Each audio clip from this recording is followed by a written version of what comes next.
नमस्कार, आप देख रहे हैं मिथिलांचल का पहला digital news network news today Darbhanga. खबरों का खजाना समेटे आपके साथ मैं हूं संतोष झा। शुरुआत हेडलाइंस के प्रायोजक हैं तनिष्क, भारत का सबसे विश्वसनीय एवं सर्वप्रिय ज्वेलर, मिर्जापुर चौक, दरभंगा में।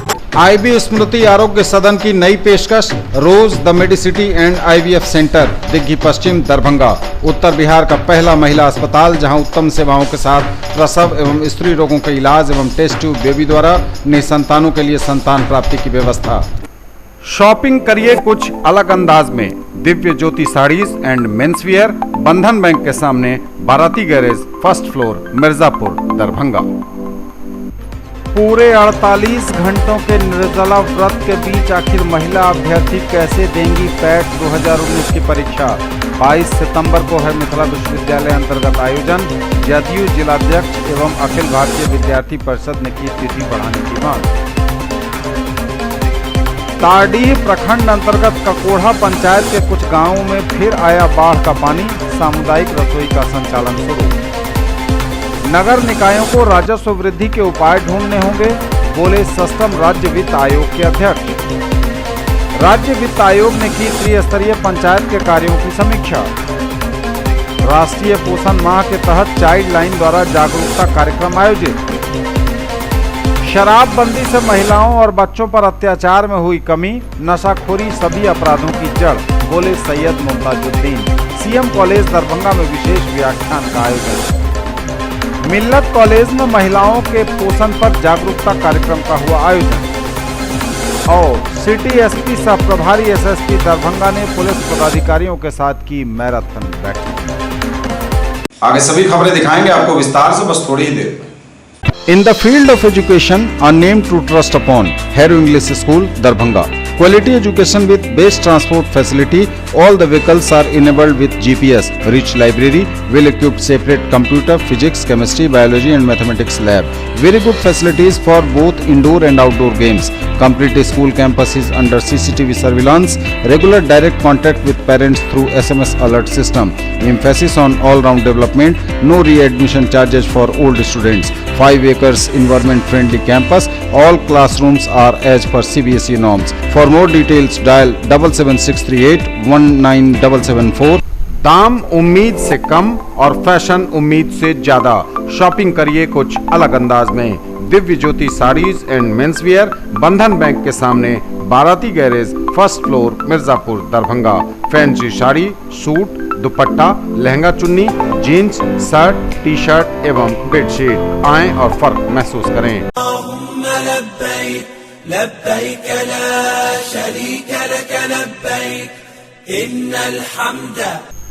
हज और उम्रा करिए हमारे साथ। पिछले 12 वर्षों से हम दे रहे हैं गोल्डन सर्विस। नफीसा हज एवं उम्रा ट्रेवल्स, बाजार समिति गेट के सामने, शिवधारा, दरभंगा। पहले काफिले की रवानगी 4 अक्टूबर 2019 को, दूसरे काफिले की रवानगी 8 नवंबर को, तीसरे काफिले की रवानगी 25 दिसंबर को। 55,000 रुपए के किफायती पैकेज में सभी सुविधाओं के साथ। इसी तरह मई 2020 तक हर महीने काफिले की होती रहेगी रवानगी। अधिक जानकारी के लिए कार्यालय में आएं या कॉल करें। और समाचार अब विस्तार के साथ। पूरे 48 घंटों के निर्जला व्रत के बीच आखिर महिला अभ्यर्थी कैसे देंगी पैट 2019 की परीक्षा। 22 सितंबर को मिथिला विश्वविद्यालय अंतर्गत है आयोजन। पूरे 48 घंटे के निर्जला उपवास में पीएचडी की प्रवेश परीक्षा में शामिल होंगी महिलाएं।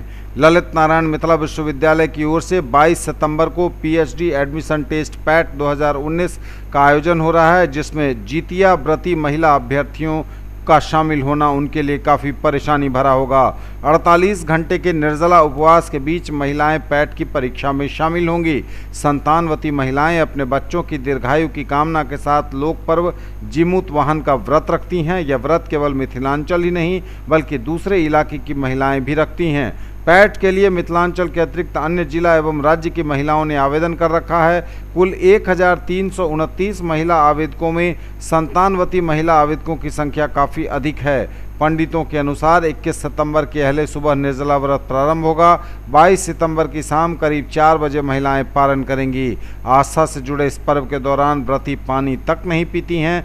22 सितंबर से 2 पाली में पैठ का आयोजन है। 22 सितंबर को इसकी पहली पाली की परीक्षा सुबह 10:30 से दोपहर 12:30 और दूसरी पाली दोपहर 2 बजे से शाम 4 बजे तक है।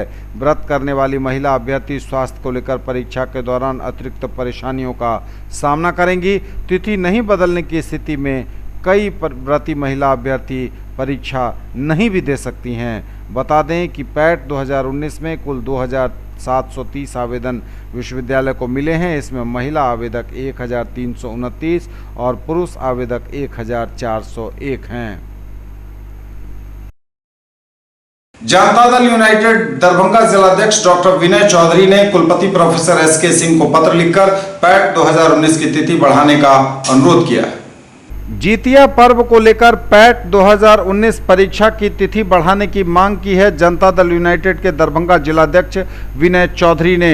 उन्होंने कुलपति प्रोफेसर एसके सिंह को पत्र लिखकर इस आशय की मांग की है और कहा है कि महिलाएं जितिया व्रत में 48 घंटे तक निर्जला उपवास रखती हैं और ऐसे में परीक्षा में शामिल होना उनके लिए बहुत कठिन होगा और हो सकता है उन्हें परीक्षा छोड़नी भी पड़े। उन्होंने कुलपति को अनुरोध किया है कि वे इस परीक्षा की तिथि बढ़ा दें ताकि ज़्यादा से ज़्यादा महिला अभ्यर्थी इसमें शामिल हो सकें।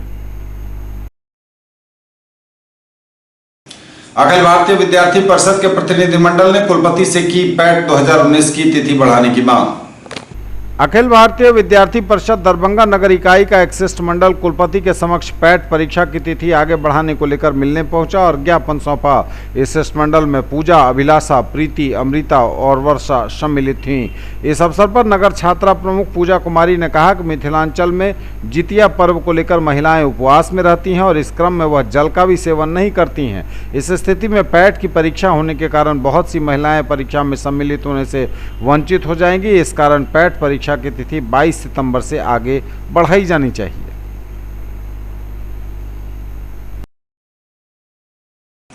ताड़ी प्रखंड अंतर्गत ककोढ़ा पंचायत के कुछ गांवों में फिर आया बाढ़ का पानी। सामुदायिक रसोई का संचालन शुरू। ककोढ़ा पंचायत में सामुदायिक रसोई का संचालन जिलाधिकारी दरभंगा डॉक्टर त्यागराजन एसएम द्वारा जिला के ताड़ीह प्रखंड अंतर्गत ककोढ़ा पंचायत के कुछ गांवों में बाढ़ का पानी आ जाने के चलते विस्थापित परिवारों को सामुदायिक रसोई के माध्यम से खाना बनाकर खिलाने का निर्देश अंचलाधिकारी ताड़ीह को दिया गया है। जिलाधिकारी के निर्देशानुसार ककोढ़ा पंचायत के प्राथमिक विद्यालय करबला में सामुदायिक रसोई का संचालन कर विस्थापित परिवारों को खाना खिलाया गया। ताड़ीह के अंचलाधिकारी ने बताया है कि जुलाई माह में बाढ़ आ जाने के चलते बांध में टूटान हुआ था, उसी जगह से बाढ़ का पानी गांव में घुस गया है। अंचलाधिकारी ने बताया कि करबला टोला एवं खलीदाबाद में लोग निकट के विद्यालय में ठहरे हुए हैं। इन लोगों के लिए खाने पीने की व्यवस्था की गई है। नगर निकायों को राजस्व वृद्धि के उपाय ढूंढने होंगे, बोले षष्ठम राज्य वित्त आयोग के अध्यक्ष। नगर निकायों को राजस्व वृद्धि के उपाय ढूंढने होंगे, बोले अध्यक्ष। षष्ठम राज्य वित्त आयोग बिहार के अध्यक्ष नवीन कुमार ने स्पष्ट संकेत दिया है कि सभी नगर निकायों को राजस्व वृद्धि करने हेतु ठोस उपाय करने होंगे। नगर निकायों की आय बढ़ने से ही नगर में विकास के कार्य किए जा सकते हैं। उन्होंने कहा कि नगर निकायों को अपनी आय बढ़ाने के साथ साथ नागरिक सुविधाओं को भी विकसित करना होगा। शहरों की बढ़ती आबादी के बोझ तले दबे आम नागरिकों को शादी, ब्याह, धार्मिक अनुष्ठान आदि संपन्न करने हेतु विवाह भवन, सामुदायिक भवन की जरूरत होती है। नगर निकाय ऐसी संरचनाओं को विकसित करके नागरिकों को सुविधा प्रदान करने के साथ साथ अपनी आय में भी वृद्धि कर सकती है। उन्होंने कहा कि कर प्रणाली को भी अद्यतन करने की जरूरत है। शहर में पहले की तुलना में बड़ी बड़ी इमारतें खड़ी हो रही हैं। नए व्यावसायिक प्रतिष्ठान में भी वृद्धि हो रही है। जगह जगह मोबाइल टावर खड़े किए जा रहे हैं। इन सभी प्रतिष्ठानों पर संशोधित करारोपण करने से नगर निकायों के आय बढ़ेंगे। उन्होंने कहा कि नगर निकायों की आय कम से कम इतना तो हो कि वह अपने कर्मचारियों के वेतन और भत्ते का भुगतान कर सके। उन्होंने बताया कि नगर निकायों को उनके परफॉर्मेंस के आधार पर ही सरकार से राशि प्राप्त होती है। वे अंबेडकर सभा कक्ष में आयोजित बैठक में बोल रहे थे। बैठक में उपस्थित राज्य वित्त आयोग के सदस्य नवीन कुमार झा ने कहा कि नगर का तेजी से विस्तार हो रहा है, इसलिए नगर परिसीमन का प्रस्ताव सरकार को दें। नगर निगम क्षेत्र में पुराने दर पर ही टैक्स वसूली हो रही है। इन सभी कर दरों को संशोधित करने से नगर निकायों के राजस्व में वृद्धि होगी। उन्होंने कहा कि नगर निकाय क्षेत्र में आधारभूत संरचना का विकास करने हेतु सरकार को प्रस्ताव भेजे।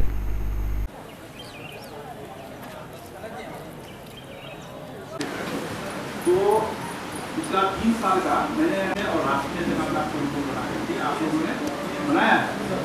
और जो इंटरनल रिसोर्सेज में आप छोटी मोटी योजनाएं लेते हैं, वो का जो स्कीम है उसका तो क्या है ही, उसमें भी बहुत सारे स्कीम में आप सबसे बड़ी बात है कि आपके यहाँ सर्वे कब हुआ, हाउस टू हाउस सर्वे हुआ है, कब हुआ 2013 में प्लस रेगुलर भी करना है हर ईयर। नए घर जो बन रहे हैं आपका पूरा एकदम बहुत तेजी से हो रहा है। इसमें जब तक बात हो रही है सर, दरभंगा नगर निगम एक बात करते हैं सर, अपनी तारीफ नहीं कर रहे हैं सर, टारगेट को हमेशा मीट करते हैं, प्लस करते हैं सर, और इंक्रीजिंग ऑर्डर लोगों रेवेन्यू जनरेट करते हैं सर। हाँ, संभावना भी सर मौजूद है, बहुत गैप है, उस गैप को रेवेन्यू जनरेट करेंगे। जो सरकार की जो स्कीम वगैरह रहती है उसमें जो परफॉर्मेंस ग्रांट है या इस टाइप के कुछ ग्रांट होंगे जो कि आपके अपने रेवेन्यू के परफॉर्मेंस के बेसिस पर ही मिलेगा। सारा सुख सुविधा ले रहे हैं, नगर रोड बनवा रहे हैं, प्लाट लिए हुए हैं, रोड के नाम है, सब कुछ करते हैं। आज इसमें कहेगा जो परिसीमन से बाहर आपके नगर निगम में कुछ किया जाए। परिसीमन का प्रस्ताव कीजिए ना, उसको आपका टाउन एक्सपेंड कर रहा है, उसको डिनोटिफाई करिए नगर पंचायत के द्वारा। आज हमने 6ठम राज्य वित्त आयोग की ओर से एक बैठक का आयोजन किया है, जिसमें स्थानीय नगर निकायों के प्रतिनिधियों ने भाग लिया। विशेषकर जो नगर निगम है उसके अध्यक्षा और पार्षदों ने भाग लिया। बेनीपुर के नगर पंचायत के जो प्रतिनिधि है वो लोग आए और उनसे हम लोगों ने ये विचार विमर्श किया कि उनकी वित्तीय स्थिति अभी कैसी है और उसमें सुधार करने के क्या उपाय होने चाहिए। हमने ये देखा, हमने इनसे ये भी डिस्कस किया कि उनका जो अपना रेवेन्यू है वो कितना है और कैसे उसमें बढ़ोतरी कर सकते हैं। तो बहुत से अच्छे इसमें सुझाव आए हैं, क्योंकि हम लोगों को जो वित्त आयोग है उससे नगर निकायों की वित्तीय स्थिति का आकलन करके फिर ये अनुशंसा देनी है कि 2020 से 2025 के बीच में कितनी राशि राज्य सरकार अपने राजस्व में से नगर निकायों को दे, ताकि वो नगर में सेवाएं दे सकें। तो वो हम लोग अनुशंसा उसके आधार पर देंगे और बहुत काम करने का स्कोप है यहाँ पर। और नगर निगम के जो जनप्रतिनिधि हैं और जो स्टाफ हैं वो प्रयास कर रहे हैं और मैं उम्मीद करता हूँ कि आगामी वर्षों में जो सरकार से राशि प्राप्त होगी उससे और भी अधिक काम होगा। राज्य वित्त आयोग ने की त्रिस्तरीय पंचायत के कार्यों की समीक्षा। राज्य वित्त आयोग ने की त्रिस्तरीय पंचायत के कार्यों की समीक्षा। 6ठम राज्य वित्त आयोग बिहार के अध्यक्ष एवं सदस्यों द्वारा सेकंड सिटिंग में स्थानीय अंबेडकर सभा कक्ष में एक बैठक आयोजित करके त्रिस्तरीय पंचायती राज प्रणाली में विकास योजनाओं के क्रियान्वयन हेतु फंड की उपलब्धता एवं इसकी उपयोगिता की समीक्षा की गई। इस समीक्षा बैठक में जिला के त्रिस्तरीय पंचायती राज प्रणाली के जिला परिषद, पंचायत समिति एवं ग्राम पंचायत के अध्यक्ष, प्रमुख, मुखिया, सरपंच आदि सम्मिलित हुए। अध्यक्ष द्वारा जिला परिषद क्षेत्र ग्राम पंचायत में योजनाओं के क्रियान्वयन हेतु फंड की आवश्यकता एवं उपलब्धता की बारी बारी से समीक्षा की गई। साथ ही उपलब्ध निधि के विरुद्ध व्यय की स्थिति एवं इसकी उपयोगिता प्रमाण पत्र का प्रेषण, मानव बल की स्वीकृति के विरुद्ध कार्यरत बल की स्थिति की जानकारी प्राप्त की गई। आयोग द्वारा यह भी जानने की कोशिश की गई कि पंचायती राज व्यवस्था में कोई इनका अपना राजस्व संग्रहण की व्यवस्था है कि नहीं, ये अपने कर्मियों का वेतन और भत्ते का भुगतान कर सकने में सक्षम हैं या नहीं। इसके अनंतर आयोग द्वारा बैठक में उपस्थित पंचायती राज के सदस्यों से सुझाव आमंत्रित किए गए। अध्यक्ष ने कहा कि इस बैठक में दिए गए सुझावों से सरकार को अवगत कराएंगे। उन्होंने कहा कि योजनाओं के क्रियान्वयन में फंड का वितरण किस आधार पर हो, फंड में वृद्धि करने की जरूरत है आदि के बारे में राज्य सरकार को परामर्श देंगे। इस बैठक में अध्यक्ष, सदस्य, संयुक्त सचिव, नगर विकास सहित डीडीसी निदेशक, डीआरडीए, जिला पंचायती राज पदाधिकारी, जिला परिषद अध्यक्ष एवं अन्य जिला पार्षद, पंचायत और प्रखंड प्रमुख एवं ग्राम पंचायत मुखिया सम्मिलित हुए।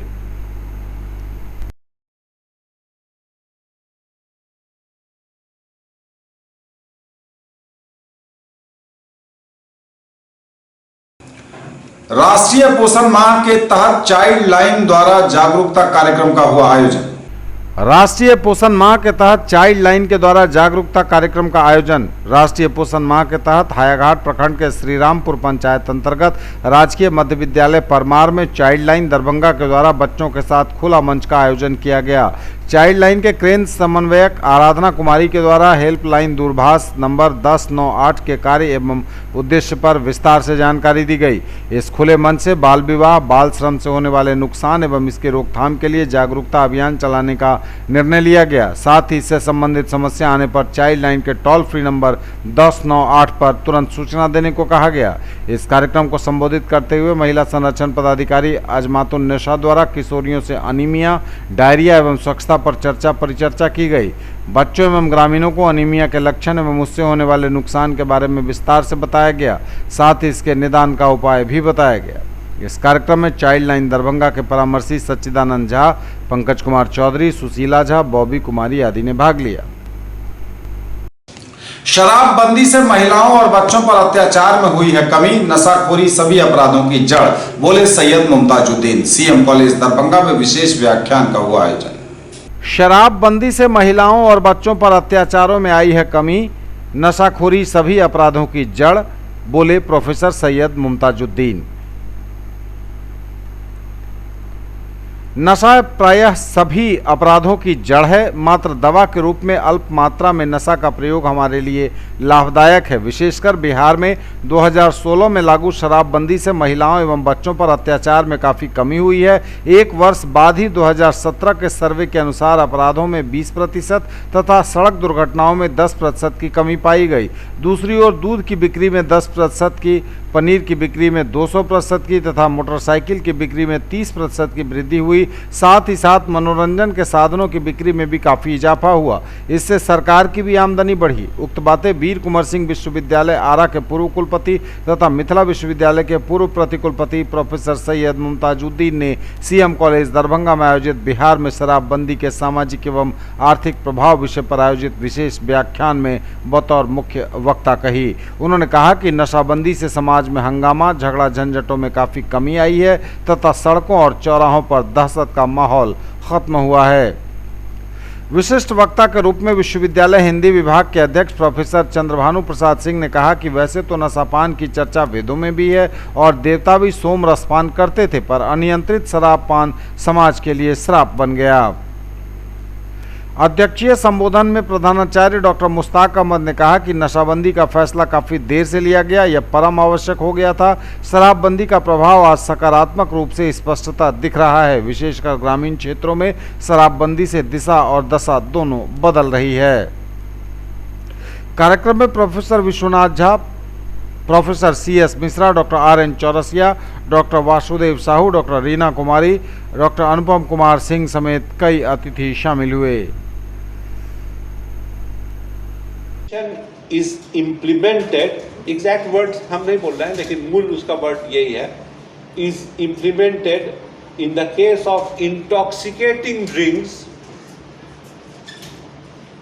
unless required for medicinal purpose। यानी मेडिसिनल पर्पस के लिए अगर अल्कोहल की ज़रूरत है या किसी इंटॉक्सिकेटिंग सब्सटेंस की ज़रूरत है तो फिर उसका इस्तेमाल किया जा सकता है। वरना बैठिए, अब जो लोग बचे हुए हैं जो निकलना चाह रहे हैं, अच्छा जो उठ चुके हैं उनको जाने दीजिए, जो उठ चुके हैं जाने दीजिए, और जो बैठे हुए हैं आप लोग बैठिए, 5-10 मिनट से ज़्यादा नहीं लेंगे, तो फ़ायदा उठाइए जो बोल रहे हैं उसका।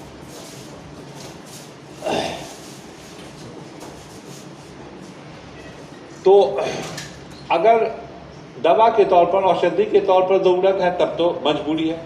तब हम लोग के मजहब में, इस्लाम में तो बाद में इसको बैन किया गया, बल्कि इसको तो उम्मुल खबाइस कहा गया। यानी तमाम एविल्स की मदर है, ये सबसे बड़ा एविल है, लेकिन बाद में बैन किया गया, इस पर हराम करार दिया गया नशे को। तो इसमें ये, लेकिन फिर भी इस्लाम में भी अगर किसी की ज़िंदगी जा रही है और अगर अल्कोहल से ही बच सकती है तो फिर अल्कोहल उस केस में दिया तो फिर जायज़ है, तो वो हराम नहीं है, वो जायज़ है। तो ये भी इंडियन कॉन्स्टिट्यूशन भी यही कहता है कि प्रोहिबिशन किया जाए अनलेस के मेडिसिनली रिक्वायर्ड है। लेकिन डायरेक्टिव प्रिंसिपल जो होता है, जैसा कि विद्वान लोग बैठे हैं यहाँ पर, आप जानते होंगे कि ये नॉन जस्टिसिएबल है, यानी इस पर आप कोर्ट कचहरी में नहीं जा सकते हैं। यानी अगर नशाबंदी नहीं है तो आप कोर्ट में लड़ाई नहीं कर सकते हैं।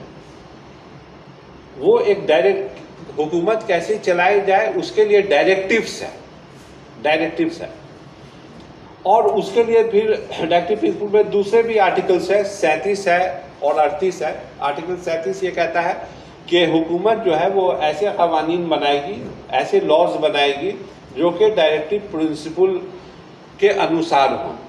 और आर्टिकल 38 में है कि ऐसे कानून बनाएंगी जिसमें कि डायरेक्टिव प्रिंसिपल पर बने हुए कानून को इम्प्लीमेंट किया जा सके। अब यह है कि अगर कानून नहीं बनाया तो अनकॉन्स्टिट्यूशनल नहीं है, इसमें कोई शक नहीं है। अगर डायरेक्टिव प्रिंसिपल में जो बातें हैं, अगर किसी स्टेट ने सेंट्रल गवर्नमेंट ने या स्टेट गवर्नमेंट ने अगर कानून नहीं बनाया तो that is not illegal, that is not unconstitutional.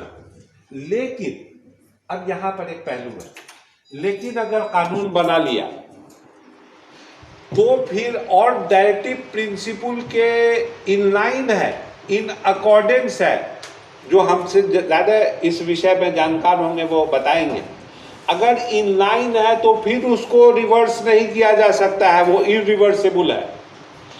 अगर डायरेक्टिव प्रिंसिपल के डायमेट्रिकली अपोज्ड है तब तो जुडिशरी उस कानून को काट देगी, लेकिन in line with directive principle अगर है तो फिर हुकूमत उसको रिवर्ट नहीं कर सकती है, उसको बढ़ा सकती है, उसको ख़त्म नहीं कर सकती है। लेकिन कुछ स्टेट्स ने नशाबंदी की थी।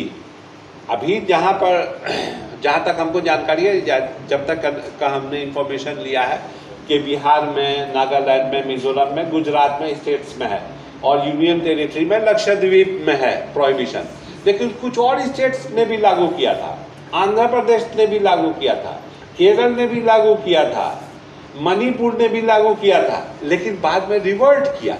रिवर्ट इसलिए किया, उनकी वजह रही होगी कि रेवेन्यू हमको कम मिल रहा है, तो रेवेन्यू के खातिर, रिसोर्सेस के खातिर, स्टेट को चलाने के लिए रिसोर्स भी तो चाहिए, रिसोर्सेस के लिए उन्होंने रिवर्ट किया। लेकिन अगर कानूनन आप देखें तो फिर वो कॉन्स्टिट्यूशनल नहीं है। आप डायरेक्टिव प्रिंसिपल पर बनाए गए कानून जब तक नहीं बनाना है, जब बना लिया तो उसको रिवर्ट नहीं कर सकते हैं, अनलेस कि उस पर्टिकुलर प्रोविजन को कॉन्स्टिट्यूशनल अमेंडमेंट के जरिए हटा ही दिया जाए। यानी भारत सरकार ये सोचे कि भाई प्रोहिबिशन अच्छी चीज़ नहीं है, इससे देश को नुकसान है, तो फिर उसको अमेंडमेंट करके उस पर्टिकुलर क्लॉज को हटा ही दे। लेकिन जब तक हटाता नहीं है, जब तक वो डायरेक्टिव प्रिंसिपल में शामिल है और किसी स्टेट ने लागू कर दिया है, तो उसको रिवर्ट आप नहीं कर सकते हैं। मिल्लत कॉलेज में महिलाओं के पोषण पर जागरूकता कार्यक्रम का हुआ आयोजन। मिल्लत कॉलेज में महिलाओं के पोषण पर हुआ जागरूकता कार्यक्रम। मिल्लत कॉलेज राष्ट्रीय सेवा योजना के तत्वावधान में कार्यक्रम पदाधिकारी डॉक्टर सोनी शर्मा के नेतृत्व में मनाए जा रहे पोषण माह की अगली कड़ी के रूप में कॉलेज में महिलाओं के खान पान, पोषण तथा खून की कमी आदि विषयों पर एक जागरूकता कार्यक्रम आयोजित किया गया। कार्यक्रम की अध्यक्षता करते हुए कॉलेज की वरीयतम प्राध्यापिका अंग्रेजी विभागाध्यक्ष प्रोफेसर डॉक्टर शहनाज बेगम ने पोषण से जुड़ी विभिन्न प्रकार की जानकारियां प्रदान करते हुए कहा कि हमें शारीरिक, मानसिक तथा बौद्धिक रूप से पूर्ण विकास के लिए पोषक तत्वों से भरपूर आहार लेना चाहिए। उन्होंने कहा कि किशोरावस्था तथा युवावस्था में बच्चे भोजन के प्रति लापरवाही बरतते हैं तथा जंक फूड जैसे खाद्य पदार्थों के प्रति आकर्षित होते हैं, जो कि हमारे अच्छे स्वास्थ्य तथा सम्यक रूप से शारीरिक विकास में बाधक होता है। मुख्य वक्ता के रूप में शिक्षक संघ के सचिव भौतिकी विभागाध्यक्ष डॉक्टर महेश चंद्र मिश्र ने लोगों से संतुलित आहार को अपनाने का आह्वान किया।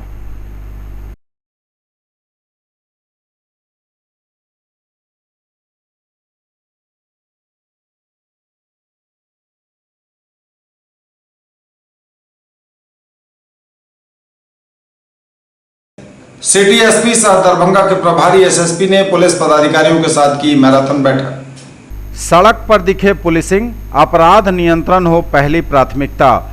दरभंगा में सभी पुलिस पदाधिकारियों के साथ सिटी एसपी सह प्रभारी एसएसपी योगेंद्र कुमार ने बैठक की। उन्होंने बैठक में पुलिस अफसरों से कहा कि पुलिस महानिदेशक के द्वारा दरभंगा में हाल में दिए गए निर्देशों का पूर्णतया पालन हो। पर्व त्योहारों के मद्देनजर सुरक्षा के ऐसे कड़े इंतजाम हो कि आपराधिक तत्व गड़बड़ी करने की सोच भी न सकें। मॉब लिंचिंग पर खास चिंतित दिखे प्रभारी एसएसपी ने कहा कि मॉब लिंचिंग जैसी घटनाओं को किसी हाल में रोकना होगा। बच्चा चोरी की अफवाह फैलाने वालों पर भी कड़ी नजर रखने का निर्देश उन्होंने थानाध्यक्षों समेत पुलिस पदाधिकारियों को दिया। उन्होंने कहा कि मॉब लिंचिंग और बच्चा चोरी की अफवाह जैसे मामलों को लेकर अवेयरनेस कैंपेन भी पुलिस चलाएगी।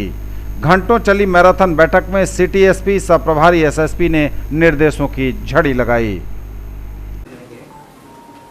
तो दशहरा को लेके जो सेंसिटिव स्पॉट्स हैं उसको चिन्हित करना है। एक फॉर्मेट आप लोग को भेजा गया जिसमें ABC कैटेगरी करके बताओगे, तो एक टाइम बता दो, उसको भी उसी टाइम पे खत्म कर दिया जाए। कल बच्चन जी लिख दीजिए लाइन को इंस्ट्रक्शन। अगला बार भी जाया था ना, दुर्गा मंदिर कर दीजिए, उसको देख लीजिएगा जिस तारीख से बोल रहे हैं उसमें उसी से लग जाए। SHO लॉ एंड ऑर्डर से तो सेंसिटिव स्पॉट्स हैं वो लेके आ जाए। ज़्यादा कुछ होगा तो हम लोग SHO से डिस्कस कर लेंगे। ठीक है, उसको 2500 सब 19 से 25 बढ़ा है, सब लेके आ जाए। नहीं, गुंडा परेड वाला जो है 19 है, 22 गुंडा परेड करा, वो एकाएक करके शाम 2200 गुंडा परेड हो सकती है शाम तक। वो संयुक्त अपना जो आदेश निर्गत हुआ उसको चिन्हित करके जो आवेदन देते हैं कि हाँ। आज सभी थानाध्यक्षों के साथ में STP और सर्किल इंस्पेक्टर के साथ में एक मीटिंग रखी गई है। इसमें जो मेन एजेंडा है हमारा, अभी यहाँ पे दरभंगा में DGP सर का आगमन हुआ था, उनके द्वारा जो मैसेज दिया गया है उसको डाउन द लाइन पहुँचाने के लिए सभी को एक ब्रीफिंग मीटिंग रखी गई है। इसके अलावा दशहरा दुर्गा पूजा का जो पर्व आ रहा है उसको लेकर के जो हमारी सुरक्षा व्यवस्था है और जो संवेदनशील स्थलों का चयन है उसको लेकर के मीटिंग की गई है। उसको लेकर के आंकड़ा कलेक्ट किया गया है और निर्देश सभी को दिए गए हैं। इसके अलावा मॉब लिंचिंग को लेकर के एक SOP जारी हुई है, तो उसको लेकर के भी जो सेंसिटाइजेशन है, जो अवेयरनेस है, वो हम लोग अपने जो पुलिस के पदाधिकारी हैं उनको दे रहे हैं ताकि उसको हम लोग इम्प्लीमेंट करा सकें। और हम लोग एक मॉब लिंचिंग के अगेंस्ट एक अवेयरनेस कैंपेन भी चलाने वाले हैं, तो उसको लेकर के भी आज तैयारियों पे जो चर्चा है वो की जाएगी। इसके अलावा थानों में और सभी ऑफिसेस में लॉ एंड ऑर्डर और इन्वेस्टिगेशन विंग को सेपरेट किया गया है, तो उसकी जो प्रोग्रेस है उसको भी मॉनिटर करने के लिए ये मीटिंग रखी गई है। और आने वाली जो क्राइम मीटिंग है उसमें केसेस का डिस्पोजल ज़्यादा से ज़्यादा हो सके उसकी भी तैयारियों का जायजा देने के लिए ये मीटिंग रखी गई है। तो कुल मिला के इन्हीं मुद्दों पर ये मीटिंग है और इनमें जो भी सारी चीज़ें दी जा रही हैं उसका हेडक्वार्टर लेवल से भी जो कंप्लायंस है और जो मॉनिटरिंग है वो हो रही है। तो इन्हीं सब चीज़ों के लिए सब किया गया है। जन अधिकार पार्टी लोकतांत्रिक दरभंगा युवा परिषद ने दिया धरना। जन अधिकार पार्टी लोकतांत्रिक दरभंगा के युवा परिषद द्वारा जिला मुख्यालय धरना स्थल पर रोजगार नहीं तो सरकार नहीं के मुद्दे पर धरना दिया गया, जिसकी अध्यक्षता युवा परिषद जिलाध्यक्ष राजेश कुमार उर्फ चुनमुन यादव ने किया और संचालन युवा परिषद के प्रदेश कार्यकारी अध्यक्ष चंद्रकांत सिंह यादव ने किया। सभा को संबोधित करते हुए चुनमुन यादव ने कहा कि पार्टी के राष्ट्रीय अध्यक्ष पप्पू यादव के आह्वान पर पूरे प्रदेश भर के जिला मुख्यालयों पर धरना आयोजित किया गया है। पप्पू यादव जिंदाबाद, जिंदाबाद, जिंदाबाद, पप्पू यादव जिंदाबाद, जिंदाबाद, जिंदाबाद, रोजगार नहीं तो सरकार नहीं, सरकार नहीं, सरकार नहीं, रोजगार नहीं तो सरकार नहीं, सरकार नहीं, सरकार नहीं, रोजगार नहीं तो सरकार नहीं, सरकार नहीं, सरकार कुमार मुर्दाबाद, मुर्दाबाद, मुर्दाबाद, पप्पू यादव जिंदाबाद, जिंदाबाद, जिंदाबाद, पप्पू यादव जिंदाबाद, जिंदाबाद, जिंदाबाद। तो सरकार नहीं की मांगों को लेकर जन अधिकार पार्टी युवा परिषद का राज्यव्यापी धरना प्रदर्शन है। इसी कड़ी में हम लोग आज दरभंगा जिला मुख्यालय पर एक दिवसीय धरना को लेकर बैठे हुए हैं। रोजगार नहीं तो सरकार नहीं। आज जो बिहार में जो स्थिति पैदा हो गई बेरोजगारी की, ये चरम सीमा पार कर गई है। नीतीश सरकार से हम पूछना चाहते हैं कि आखिर इसका जवाबदेही कौन लेगा। बेरोजगारी जो चरम सीमा पार करती जा रही है, तो कहीं ना कहीं इसका जवाबदेही सरकार के ऊपर जाती है और सरकार इसकी जवाबदेही ले, अन्यथा इससे भी बड़ा उग्र आंदोलन हम लोग करने को विवश है और उग्र आंदोलन करेंगे। जन अधिकार पार्टी के राष्ट्रीय अध्यक्ष माननीय राजेश रंजन और पप्पू यादव जी के आदेशानुसार पूरे बिहार के सभी ज़िलों में हम सभी का रोज़गार नहीं तो सरकार नहीं की मांग को लेकर धरना प्रदर्शन किया जा रहा है। रोज़गार बहुत मुख्य है हम लोगों के जीवन में, और आज रोज़गार की स्थिति जो लोगों के नज़र में आ रही है, या कई ऐसी कंपनियां जो लगातार अपने यहाँ से कर्मचारियों को छटनी कर रही है, कर्मचारियों को कम कर रही। हम पूछना चाहते हैं कि ये क्यों हो रहा है। कहीं ना कहीं आप सब इसमें असफल रहे हैं। इनका कहना है कि नहीं हम जीएसटी लगा रहे हैं, इन सब चीज़ों को करें, लेकिन उसका खामियाजा आज हमको भुगतना पड़ रहा है। इसमें केंद्र और राज्य दोनों की सरकार इन्वॉल्व है। इसमें राज्य में हमारे कोसी, सीमांचल और मिथिलांचल यहाँ के ज़्यादातर जो रोजगार करने वाले पलायन कर जाते हैं। आज इतने वर्षों से ये स्थिति उत्पन्न क्यों है? आज भी हमारे यहाँ से ग्रेजुएट करने के बाद, शिक्षा लेने के बाद हम पलायन को क्यों तरस रहे हैं? हमको रोजगार की व्यवस्था क्यों नहीं है? क्यों आप यहाँ रोजगार की व्यवस्था, छोटे पैमाने पर बिजनेस की शुरुआत क्यों नहीं कर सकते? बहुत सारी चीजें प्राकृतिक हमको दी हुई हैं जिसका हम इस्तेमाल कर सकते। हमने कहा था विशेष राज्य का दर्जा दीजिए। केंद्र और राज्य दोनों की सरकार एक साथ चल रही है, विशेष राज्य का दर्जा हमें क्यों नहीं दे पा रहे? विशेष राज्य के पैकेज में हमको बहुत सारी फायदाएं होंगे। सीपीआईएम ने किया जोरदार प्रदर्शन, अपनी मांगों पर बुलंद किया आवाज। सीपीआईएम के राज्यव्यापी आह्वान पर सदर अनुमंडल कार्यालय पर प्रदर्शन किया गया। पोलो मैदान से चलकर प्रदर्शनकारी समाहरणालय होते हुए अनुमंडल कार्यालय पहुंचे और प्रदर्शन किया। 11 सूत्री मांग पत्र अनुमंडल पदाधिकारी को दिया गया, जिसमें बाढ़ सुखाड़ को राष्ट्रीय आपदा घोषित करने, बाढ़ राहत से वंचित परिवार को नकद राशि अविलंब दिए जाने और सूखा पीड़ित सभी पंचायत को सुखाड़ घोषित कर किसान बटाईदार को मुआवजा देने की मांग शामिल है। जन वितरण में धांधली पर रोक लगाओ, में लूट पर रोक लगाओ, रोक लगाओ,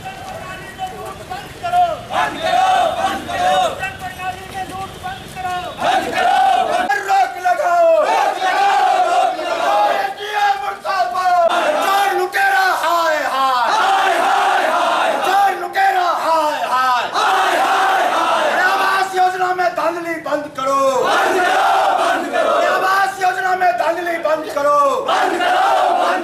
जन वितरण में लूट खसोट बंद करो, आसहीनों को पर्चा देना होगा, आसहीनों को पर्चा देना होगा, सदर जियो खोलो कान। सामने हमारा प्रदर्शन हो रहा है। हम मांग करते हैं जो बाढ़ और सुखाड़ को राष्ट्रीय आपदा घोषित किया जाए। जिन परिवारों को अभी तक बाढ़ राहत नहीं मिला है उनको राहत दिया जाए। सरकार ने निर्णय लिया है, एक पंचायत को सूखा क्षेत्र घोषित किया है। ये गलत रिपोर्ट है। किसने ये रिपोर्ट किया? आज कई दरभंगा जिला के सैकड़ों पंचायत हैं जहां बाढ़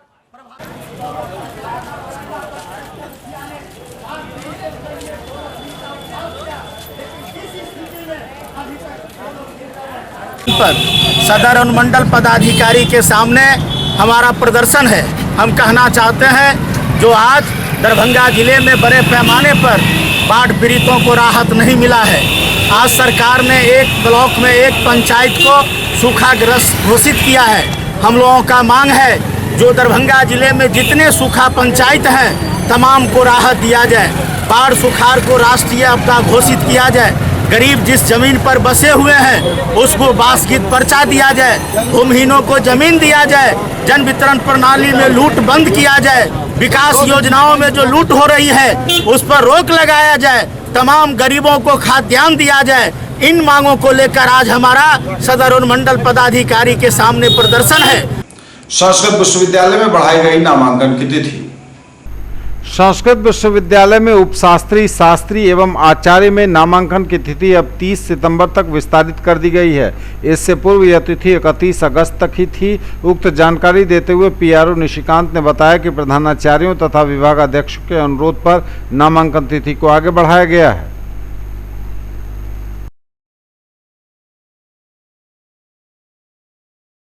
चार दिवसीय बिहार रेफरी डेवलपमेंट प्रोग्राम का एमएलएसएम कॉलेज में हुआ समापन। 4 दिवसीय बिहार रेफरी डेवलपमेंट प्रोग्राम का एमएलएसएम कॉलेज के सभागार में हुआ समापन। ललित नारायण मिथिला विश्वविद्यालय द्वारा आयोजित 4 दिवसीय बिहार रेफरी डेवलपमेंट प्रोग्राम का समापन गुरुवार को MLSM कॉलेज में संपन्न हुआ। इस अवसर पर AIFF से पधारे रिजवानुल हक और विक्रमजीत P को मिथिला के प्रतीक चिन्ह मिथिला पेंटिंग से सम्मानित किया गया। समारोह की अध्यक्षता कर रहे MRM कॉलेज के प्रधानाचार्य डॉक्टर अरविंद कुमार ने प्रतिभागियों को अपने अध्यक्षीय भाषण से आगे के लिए शुभकामनाएं दी और साथ ही कहा कि जिस तरह राजा बहादुर विश्वेश्वर सिंह फुटबॉल के खेल में अग्रणी हुआ करते थे, उसी प्रकार हमें भी एक छोटी सी शुरुआत करनी चाहिए और बंद पड़े राजा विश्वेश्वर सिंह ट्रॉफी को मिथिला विश्वविद्यालय में ही उनके नाम से ट्रॉफी शुरू करनी चाहिए, जिससे सबका ध्यान उस ओर आकर्षित होगा और उसके बाद राज्य और देश उस ट्रॉफी को एक बृहद पैमाने पर आयोजित करवाएगा। मिल्लत कॉलेज के प्रधानाचार्य डॉक्टर विजय मिश्रा ने राष्ट्रीय स्तर पर फुटबॉल खेल में बिहार के रेफरियों की वर्तमान संख्या पर चिंता जताते हुए कहा कि आने वाले समय में निश्चित रूप से इस कार्यक्रम से कई रेफरी राष्ट्रीय स्तर पर अपनी जगह बनाने में कामयाब हो पाएंगे।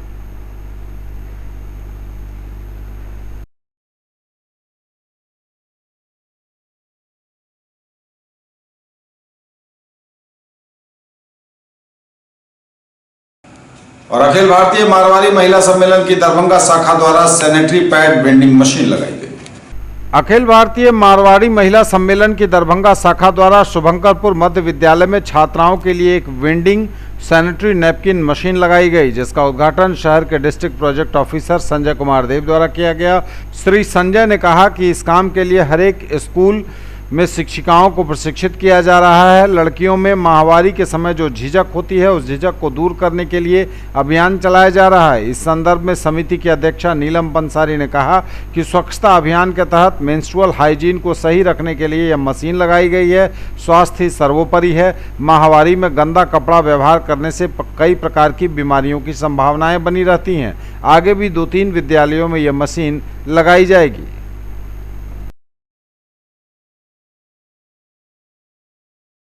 ये थे अब तक के समाचार। विदा लेंगे आपसे, नजर एक बार फिर हेडलाइंस पर। पूरे 48 घंटों के निर्जला व्रत के बीच आखिर महिला अभ्यर्थी कैसे देंगी पैट 2019 की परीक्षा। 22 सितंबर को है मिथिला विश्वविद्यालय अंतर्गत आयोजन। जदयू जिलाध्यक्ष एवं अखिल भारतीय विद्यार्थी परिषद ने की तिथि बढ़ाने की मांग। तारडीह प्रखंड अंतर्गत ककोढ़ा पंचायत के कुछ गांवों में फिर आया बाढ़ का पानी। सामुदायिक रसोई का संचालन शुरू। नगर निकायों को राजस्व वृद्धि के उपाय ढूंढने होंगे, बोले सष्टम राज्य वित्त आयोग के अध्यक्ष। राज्य वित्त आयोग ने की त्रिस्तरीय पंचायत के कार्यों की समीक्षा। राष्ट्रीय पोषण माह के तहत चाइल्ड लाइन द्वारा जागरूकता कार्यक्रम आयोजित। शराबबंदी से महिलाओं और बच्चों पर अत्याचार में हुई कमी। नशाखोरी सभी अपराधों की जड़, बोले सैयद मुमताजुद्दीन। CM कॉलेज दरभंगा में विशेष व्याख्यान का आयोजन। मिल्लत कॉलेज में महिलाओं के पोषण पर जागरूकता कार्यक्रम का हुआ आयोजन। और सिटी SP सह प्रभारी SSP दरभंगा ने पुलिस पदाधिकारियों के साथ की मैराथन बैठक। ये थी अभी तक की खबरें। इसके साथ ही दीजिए हमें इजाजत। क्लिपशार्ट में आपके क्षेत्र, आसपास के इलाके और जिले की तमाम ताजा और नई खबरों को समेटे अपने सभी सहयोगियों के साथ हम पुनः होंगे हाजिर। तब तक के लिए न्यूज टुडे की पूरी टीम के साथ दीजिए संतोष को विदा। आप देखते रहिए मिथिलांचल का पहला digital news network news today Darbhanga. हमारे चैनल को सिटी केबल के 279 नंबर पर देखिए। यूट्यूब में सर्च करें न्यूज टुडे दरभंगा। इसे लाइक, शेयर और सब्सक्राइब जरूर कीजिए। पूरी टीम के साथ दीजिए संतोष को विदा। नमस्कार, जय हिंद।